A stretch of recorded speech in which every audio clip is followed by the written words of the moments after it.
News.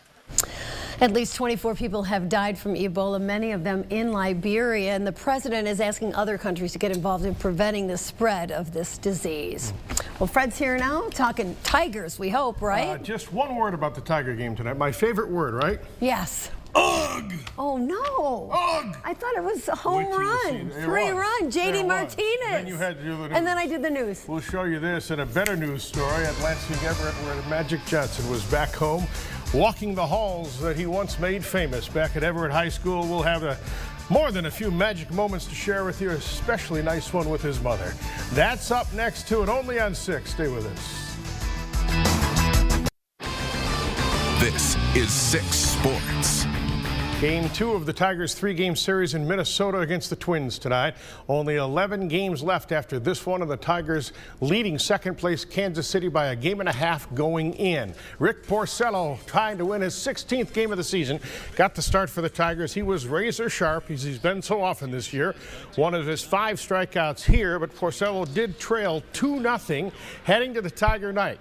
You had to see this to believe it. JD Martinez at the plate, 2 on, 2 outs, game on the line, top of the 9th. Look at JD go, towering fly ball to right. It's a 3-run homer for Martinez. The Tigers take a 3-2 lead, and I'm telling you, the guys on the bench were going absolutely bonkers. Look at Miggy as JD rounds the bases, 3-2, but despite Porcello only throwing 103 pitches, he gets yanked. Bad judgment here by center fielder Ezekiel Carrera. You can't tie for that ball with a tying run on base. He did. Kurt Suzuki gets the game-tying double off Joe Nathan. Then here an infield ground ball to Aaron Hicks. The throw to first, not in time. There's your ball game. Would have been a memorable come-from-behind win. Instead, a gut-wrenching loss. Kansas City is winning its game. If that holds, the Tigers will only have a half-game lead. Ugh! All right, it's always like magic when Irvin Johnson returns home. You saw earlier tonight he was here to spearhead his company, the school lunch program for the Lansing School District. We covered that at 6 o'clock. Irvin also spent part of the afternoon walking around his old stomping grounds at Lansing Everett High School, where he played 37 years ago. Hard to believe as that is. He visited with Everett students, posed for pictures, was engaging with the current student body and faculty at his old high school. I caught up with Magic for a one-on-one interview that turned out to be a one-on-2 because his mother, Christine, joined us. Watch this magic moment. What's this young lady mean to you? Oh, this is my mom. I love you. Love you too, Mom. You know, this is the magic maker there, I see. We had a great dinner last night. Yeah. It's always great coming home to see my mother and see my brothers and sisters and my nieces and nephews. Did Irvin ever get in trouble? No, he was a pretty good young man. You know, he was always he would do what I say do, what we tell him to do, but like I said, he was just a good young kid. Well, the only thing I did bad was I stayed up to the court too long. But this is the rock of your life. I mean, you refer to her all the time. Yeah. I'm just like my mother. You know, I like to help the world and save the world because I got that from her. I stole her smile. And I think my passion for helping people comes from my mother. You know, we're really close, my mom and I, and so I'm a mama's boy, and so it's really wonderful to have a mother like this. You're proud of it, aren't you? Oh, I'm very proud, you know. She's a great Christian woman. She's a pastor, and so she always prays for me and makes sure that I'm doing what I'm supposed to do.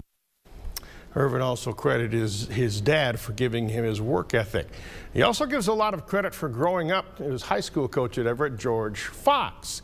These two got to spend some quality time together and reminisce about the magical year of 1977 today, when Irvin and Coach Fox led the Vikings to the state championship.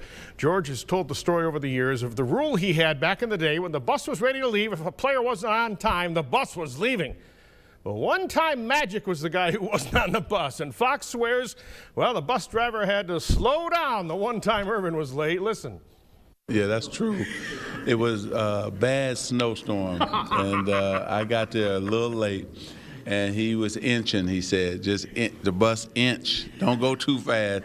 But we caught up with it. I saw that look on his face. He was frustrated, so I said, I better go out and have a good game tonight. Well, he got about 50 that night. Hey, well, I don't know how many he got, but I'll tell you what, when I told him we were leaving, the bus driver didn't believe me. I says, start that baby up and go real slow. Turning to MSU football after a bye week and a Saturday with no game that Mark D'Antonio said today was tough watching football. The team now has another game to prepare for. Eastern Michigan comes into Spartan Stadium this Saturday as a 45-point underdog. In our Tuesday in the Huddle segment with Coach D, he talks about why his team can't sip the favorites coffee and overlook EMU. In 2012, we were down 7-6 at half. I think we were 30-point favorites. Our guys need to come ready to play. If there's a message out of this press conference, that would be the message. We need to come ready to play. Every time you step on the field, you know, you're competing against not just the opposing team, but you're competing against yourself. So, you know, there's going to be anxiety for everybody involved here. Yeah, I always try and coach harder. I think you got to do that every game. You're really only as good as your last game, probably, huh? That was Oregon. Don't forget you can follow the Spartans, the Wolverines, or any of your favorite teams, college, pro, or high school, on a brand new 6 Sports app.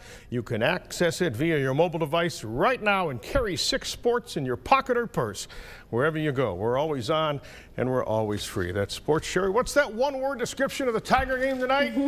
Ugh. I'm glad I was out here and did not have to witness that. Thanks, Fred.